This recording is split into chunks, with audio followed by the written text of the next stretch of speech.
सबसे पहले आज ये जानना चाहेंगे, पोस्टर पे लिखा हुआ चीज़ सभी को पहले बहुत सारी चीज़ें मन में ला रहा है। क्या कुछ कहना चाहेंगे, क्या सरप्राइज आप देने वाले हैं सभी को आज जितने भी लोग यहाँ आए हुए हैं? देखिए, ये एक ट्रिब्यूट है,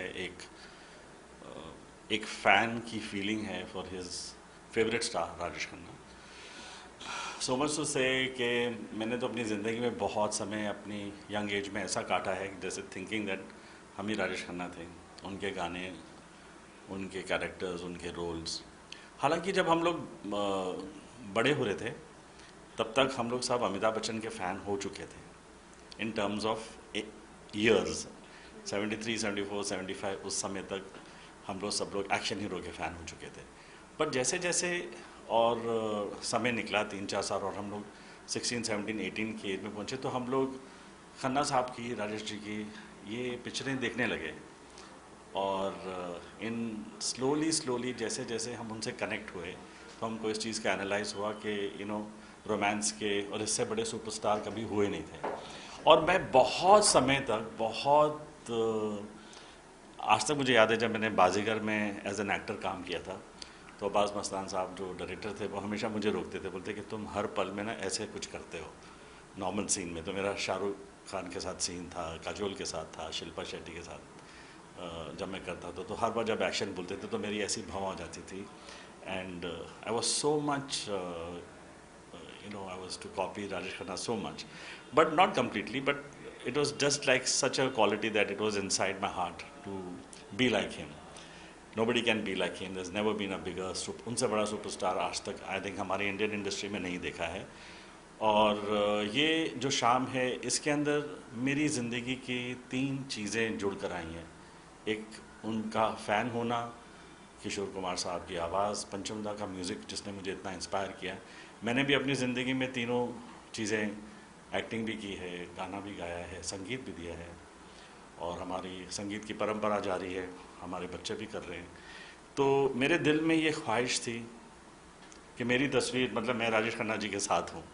तो ये पोस्टर जो है, ये बैनर में, चलो यहाँ तक हमने ऐसा कर लिया कि खन्ना साहब की और मेरी तस्वीर एक पोस्टर में है, यही मेरे लिए बहुत बड़ी खुशी है।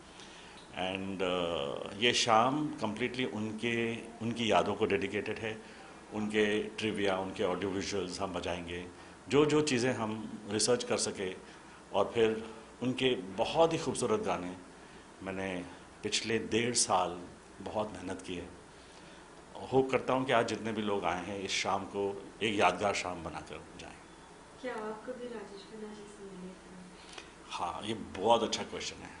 तो मैं एक पिक्चर मैंने की थी जिसके अंदर मेरा संगीत था और उसमें उन्होंने फादर का रोल किया था। That is the closest I could get. और उनसे सिर्फ सेट पे मिलना, उनको देखना, उनको यही नहीं पता था कि मैं कितना बड़ा उनका फ़ैन हूँ। बस वो मुझे देखते रह गए कुछ 5, 7, 10 मिनट, मैं उनको देखता रह गया, फिर वो शॉट में बिजी हो गया, लेकिन उनसे मैं हाथ मिला पाया। ये मेरी ज़िंदगी का सबसे बड़ा एक खुशी का पल है। साथ ही हमने देखा आपने अपने सोशल मीडिया पे भी डाला है कि आज ऐसा कुछ होने वाला है। कितने सारे आपको मैसेजेस आए हैं लोगों से? बहुत सारे मैसेजेस, और आई थिंक मेरे जैसे बहुत सारे पूरे वर्ल्ड से मैसेजेस आए हैं, सारी दुनिया से मैसेजेस आए हैं कि सब लोग काका के बारे में किसी ने ऐसा यादगार प्लान नहीं किया है कि उनकी यादों में कोई ऐसा प्लान कर रहा है शो, और म्यूज़िक इंडस्ट्री से कनेक्टेड। एंड मेरे लिए तो ये बहुत ही इम्पॉर्टेंट डे है। मेरी ज़िंदगी का सबसे बड़ा सपना है जो साकार होने जा रहा है। और अंदर से मैं नर्वस भी हूँ क्योंकि इतने बड़े दिग्गज राजेश खन्ना को श्रद्धांजलि अर्पित करना और किशोर कुमार जी के इतने बेहतरीन गाए हुए गानों को एक बार स्टेज पे निभाना, वो भी लाइव। क्योंकि यहाँ पर तो ऐसा नहीं है ना कि अब ट्रैक बजा दो और गा दो, ऐसा तो हो नहीं सकता, तो लाइव ही करना पड़ेगा।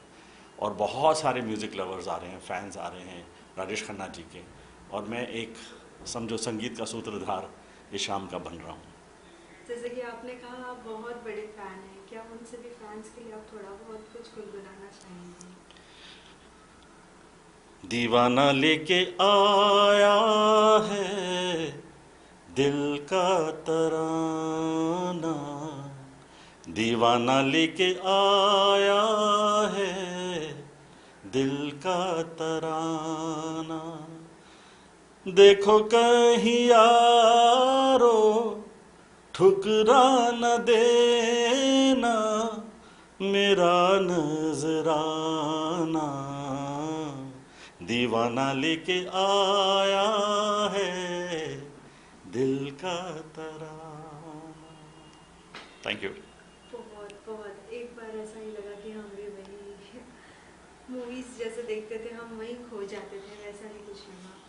साथ ही ये जानना चाहेंगे कि जब अरमान और अमान को पता चला कि डैड कुछ ऐसा कुछ करने वाले हैं, क्या कुछ रिएक्शन उनके थे? उनके लिए मेरे हिसाब से एक तरह की म्यूज़िकल एजुकेशन है ये शाम।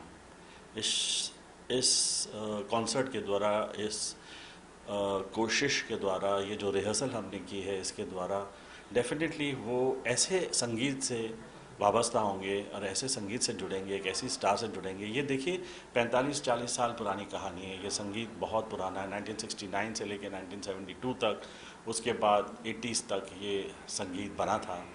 तो बच्चे तो सारे 90s में 2010 में बड़े हुए, तो तब तक तो ये संगीत बजता था लेकिन हमारी एज ग्रुप के लिए बजता था।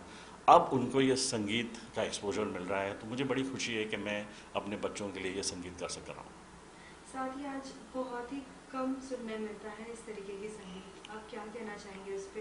क्या हमें फिर से वो संगीत एक बार फिर लाना चाहिए? मैं फिर से एक इतिहास लिखना चाहता हूँ, फिर से यंग जनरेशन और मिलेनियल्स को बताना चाहता हूँ कि ये एक ऐसे कलाकार थे, राजेश खन्ना साहब, किशोर कुमार एक ऐसे गायक कलाकार थे, पंचम दा एक ऐसे महान संगीतकार थे जिनकी बनाई हुई धुन, जिनके बनाए हुए गाने हमारे हिंदुस्तान के संगीत का इतिहास है, हमारा ग्रंथ है और इसको हमें कभी नहीं भूलना चाहिए। फिर आखिरी में उन सभी फैंस के लिए आप क्या कहना चाहेंगे? मेरे घर से तुमको कुछ सामान मिलेगा, दीवाने शायर का एक दीवान मिलेगा, और एक चीज मिलेगी टूटा खाली जाम। हो मैं चला, मैं चला,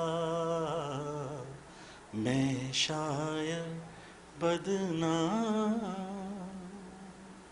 थैंक यू सो मच।